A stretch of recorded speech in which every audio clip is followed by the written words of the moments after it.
الله سبحان الله وبحمده سبحان الله العظيم سبحان الله وبحمده عدد خلقه ورضا نفسه وزنة عرشه ومداد كلماته إن الحمد لله نحمده ونستعينه ونستغفره ونعوذ بالله من شرور أنفسنا ومن سيئات أعمالنا من يهده الله فلا مضل له ومن يضلل فلا هادي له وأشهد أن لا إله إلا الله وحده لا شريك له وأشهد أن محمدا عبده ورسوله أما بعد فإن خير الحديث كتاب الله وخير الهدي هدي محمد صلى الله عليه وسلم وشر الأمور محدثاتها وكل محدثة بدعة وكل بدعة ضلالة وكل ضلالة في النار اللهم صل على محمد وعلى آل محمد كما صليت على إبراهيم وعلى آل إبراهيم إنك حميد مجيد اللهم بارك على محمد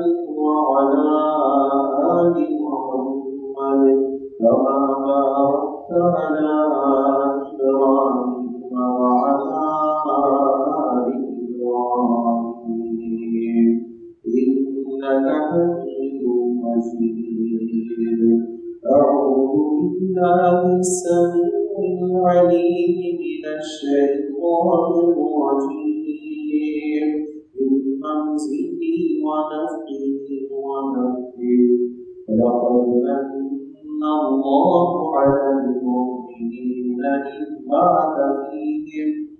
إذ بعث فيهم رسولا من أنفسهم يتلو عليهم آياته